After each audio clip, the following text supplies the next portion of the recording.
Welcome back to the deep dive. Today we're tackling something that, well, it pretty much consumes all of us at some point. Longevity. Everyone wants to know the secret to a long, healthy, happy life. But the philosophy we're diving into, it didn't come from some high-tech lab or a Silicon Valley startup. It actually started, believe it or not, from a conversation on a rainy night in a tiny bar in Tokyo. And that conversation led to this concept of Ikigai. It translates roughly to the happiness of always being busy. But it's so much more than that. Right. It's this deep connection to why people on the island of Okinawa live for so long. And our sources make it really clear this isn't just, good genes. It's a whole system. A system of what? Like diet and exercise? It's physical habits, yes, but also this profound sense of psychological purpose and these incredibly resilient social structures. It all works together. So our mission today is to unpack all of that for you. We're going to dig into the sources from diet to philosophy and figure out what you can actually use in your own life. And just to set the stage, get this. Okinawa is home to a place they call the Village of Longevity, Okimi. Right. It has a centenarian rate of nearly 25 people over 100 for every 100,000. I mean, that is just miles beyond the global average. That's incredible. It shows they're really onto something. So let's define it. Ikigai. Ikigai. It's your reason for being. A thing that gets you out of bed in the morning. Exactly. It's the fuel. And what's really striking is that in their culture, the Western idea of just stopping work completely, retirement, it just doesn't really exist. I don't have a word for it. Not in the same way. People just keep doing what they love, maybe at a slower pace, but they stay active and they stay involved for as long as they possibly can. Okay, so how do you find it? Is there a structure to it? There is. You can visualize it as a diagram, like 4 overlapping circles. The sweet spot in the middle, that's your Ikigai. Okay, what are the 4 circles? So first, what you love, that's your passion. Second, what you're good at, your profession or your skills. Third is what the world needs. That's your mission. And fourth, what you can be paid for, your vocation. Huh. That's where it gets tricky, I think. That tension between what the world needs, your mission, and what you can get paid for. A lot of people feel like they have to choose. How do the Okinawans handle that? Well, that's a great question. And I think it's because in a traditional community, those things are much more intertwined. The community needs a farmer. And they pay the farmer. Mission and vocation solved. Exactly. It's a much more direct path.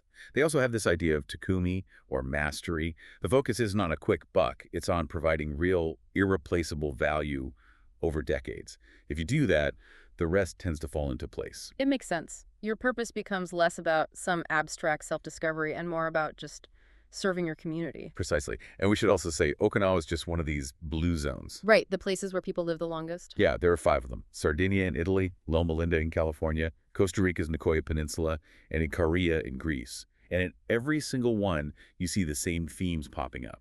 Let me guess.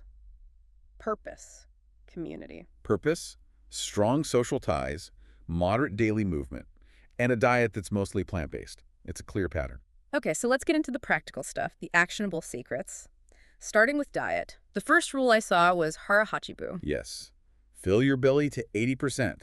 So, just don't overeat. It's basically that, yeah. It sounds simple, but nutritionally it's huge. Okinawans eat about 1,800 to 1,900 calories a day.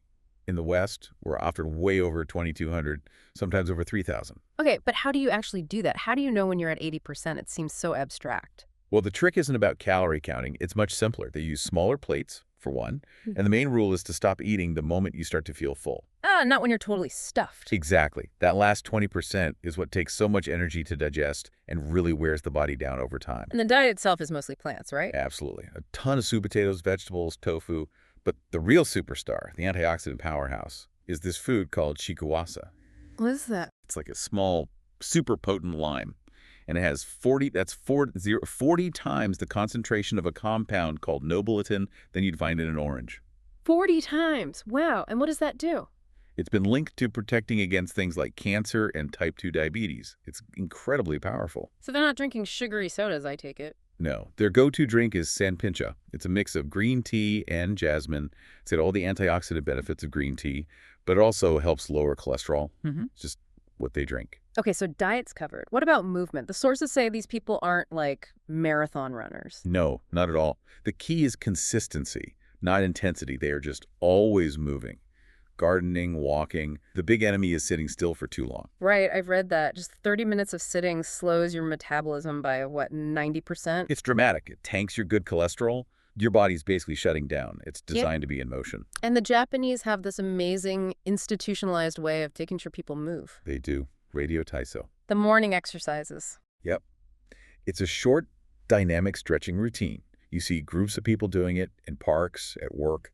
About a third of the country does it every single day. Every day, it's about keeping everything limber. It puts all your joints through their full range of motion. Yeah. That's what prevents the stiffness and falls that you see in older populations elsewhere. Plus all the Eastern disciplines like yoga and Tai Chi. Exactly. Things like Tai Chi are incredible. They're proven to slow down conditions like osteoporosis and even Parkinson's. It's all about gentle, consistent, purposeful movement. Which brings us to the internal side of things. Because you can have the perfect diet and exercise plan, but if you're chronically stressed... It'll all fall apart. The sources are so clear on this. Chronic stress is an aging accelerator. It literally damages your DNA by weakening the telomeres. Those little protective caps on our chromosome. Right. And when they get weak, your cells can't regenerate properly. So that's where the psychological part of Ikigai becomes so crucial. And this is where we get into things like logotherapy. Yes, from Viktor Frankl, the Holocaust survivor. His whole philosophy is that our main drive in life isn't pleasure. It's finding our unique purpose, our reason to live. His own story is the proof. He survived the camps because he had this goal, this desperate need to rewrite the manuscript he'd lost. That was his why. And if logotherapy is the why, then its Japanese counterpart, Morita therapy, gives you the how. Okay, explain that. Morita therapy is all about accepting your feelings, your anxiety, your fear. You don't fight them. You just accept them, like weather. So you don't try to control your emotions. No. You let them be, and you focus your energy on action. The core teaching is basically do what you should be doing, regardless of how you feel. I love that. So logotherapy gives you the big picture goal, the compass, but Morita gives you permission to just take the next step, even if you're scared or anxious. Exactly. It stops you from getting paralyzed. And when you can do that, when you can focus on the task at hand, you often find yourself in that perfect state. Flow? Ugh, flow. That feeling of being so completely immersed in something that time just disappears. That's got to be the peak experience of Ikigai. It is. And you can train yourself to get there. There are 3 key conditions. First, the task has to be difficult, but not too difficult. It's a balance. The sweet spot between being bored and being totally overwhelmed with anxiety. Right. The second is having a clear, concrete objective.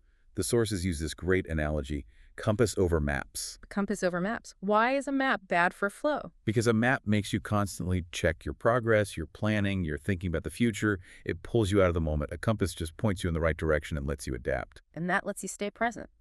Which brings us to number 3, single tasking, the hardest one for us today. It is the absolute enemy of flow. Research shows multitaskers are actually less productive.